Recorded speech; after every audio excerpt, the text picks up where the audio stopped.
Shalom, my brothers and sisters. Shalom. I pray this message find you in good health. I pray that you are continually encouraged. And I pray that you are walking strong in the righteousness of the living Almighty One. This is Words and Questions to Yashar'al, Nation of Believers. My name is Symmanayah, and if you're tuning in for the first time, you will come to know that Yashar'al, Nation of Believers, to whom I reference, consists of all those who seek to do the will of the Almighty Father, Yahuwah. All those who come to know that it is through Yahushua our Mashiach that we are restored into fellowship with the Father. This includes both Hebrew and Goyim, Abri and Gentiles, Hebrew and Gentiles, other nations, all those who seek to do the will of the Almighty Father. These are my brothers and sisters. This is my family of whom I reference. Today is September 25th, 2013, and in this segment I want to address Cries and Wolves. I want to state that deliverance will come, and the question that I ask is how loud, how long, and how much before the end.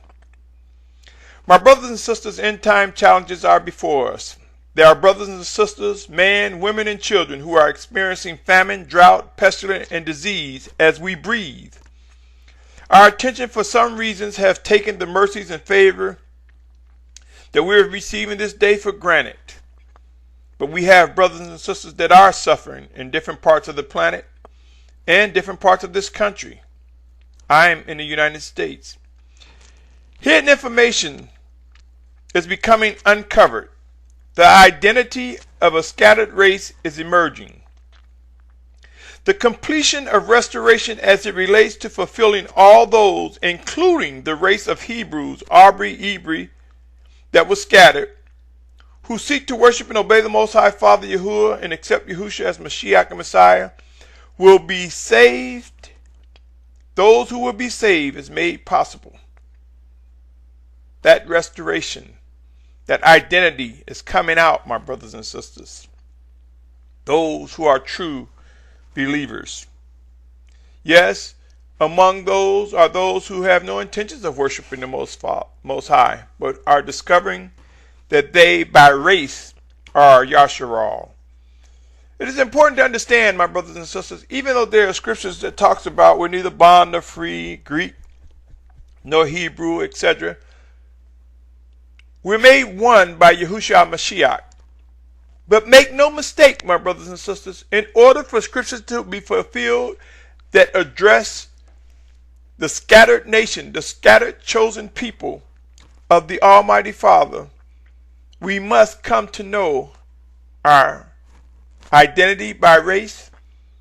But let us not stop there, for we are called to identify who we are, and that what's most important is to worship and obey and accept that all are grafted into one by Yahushua, those who seek to worship and obey the Most High Father.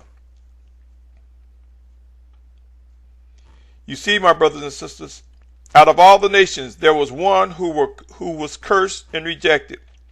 That is the race of Yashar'al, those who fit the description in Deuteronomy 28th chapter. The race of Hebrews, or some say Abri, some say Eber, some say Ibri.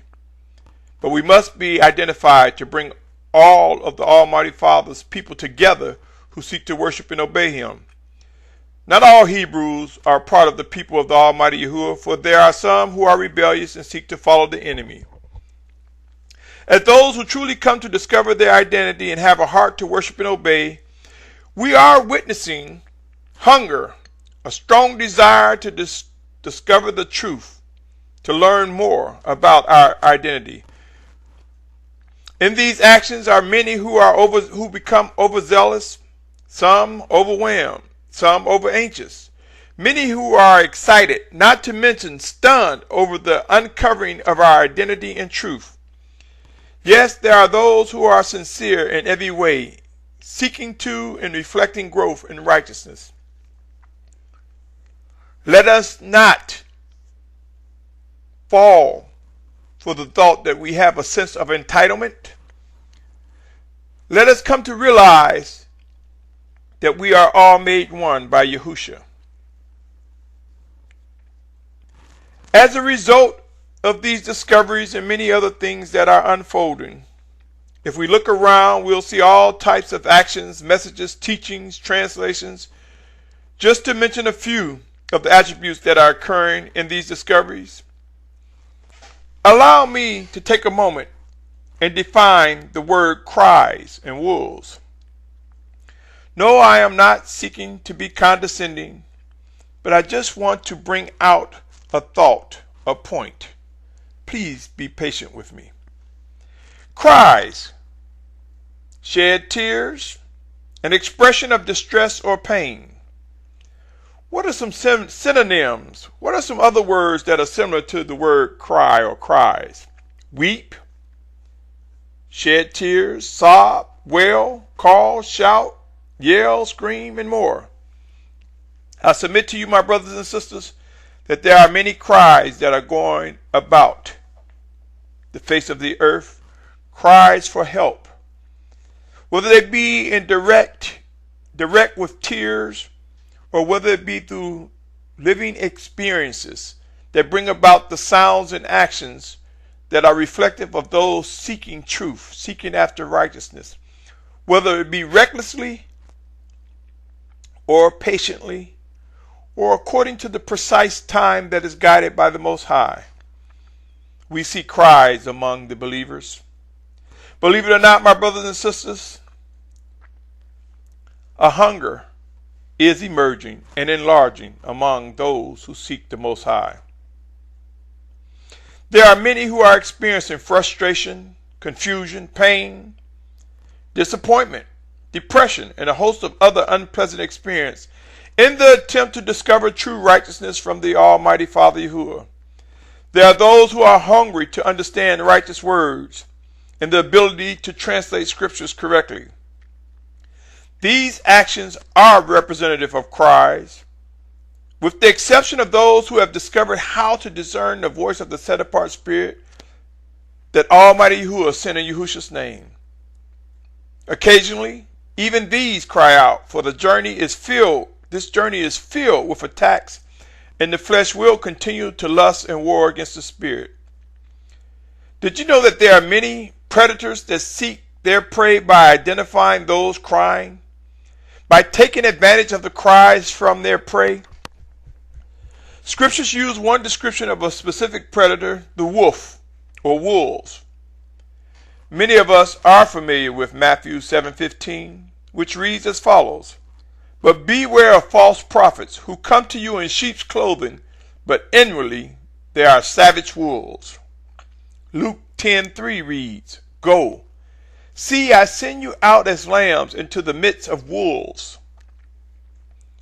Acts 20:29 reads as follows: "For I know this, that after my departure savage wolves shall come in among you, not sparing the flock." You see, my brothers and sisters, some of us will succumb. Some of us will fall victim to wolves.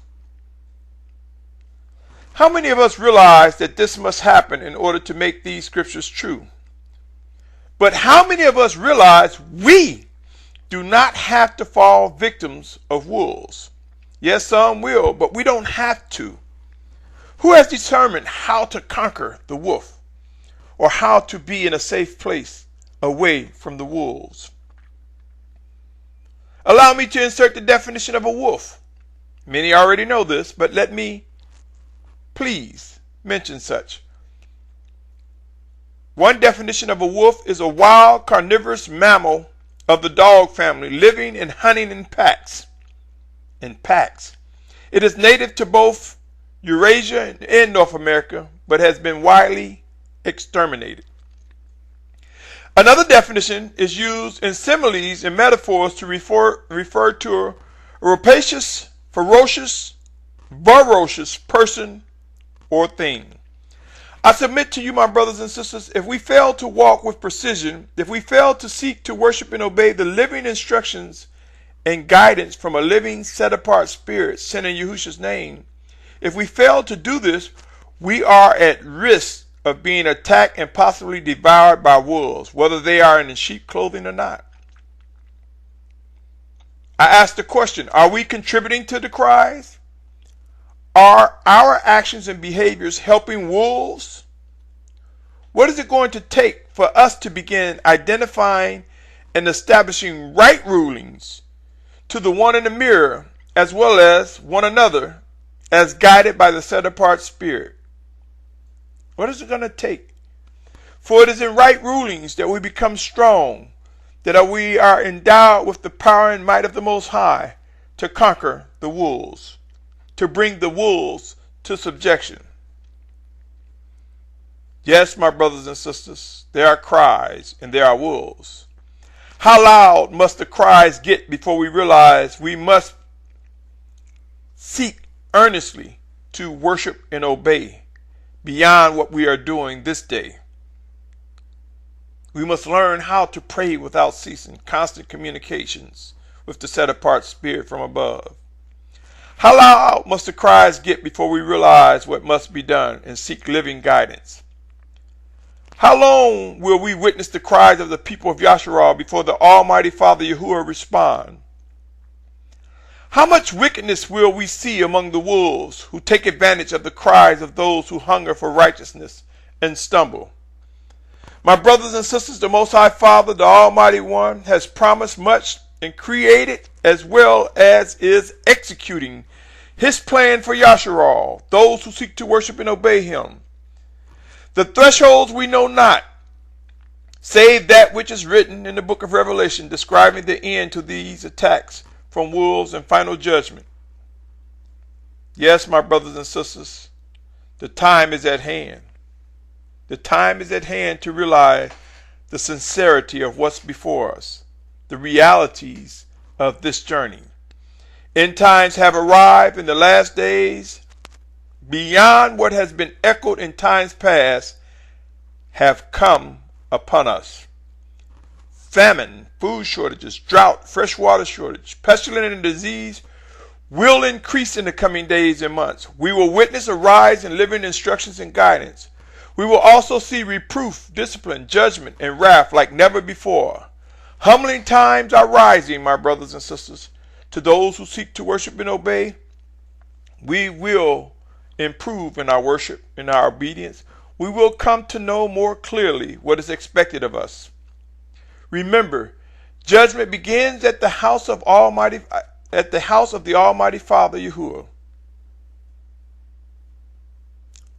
Us, we, Yashar'al, true believers, that judgment begins first with us. Whether we ask ourselves what will the face of such actions resemble or not, it has begun.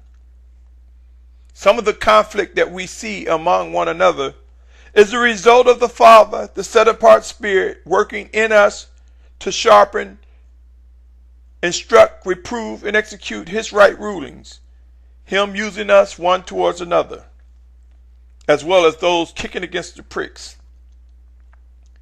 Yes, my brothers and sisters, these are end times.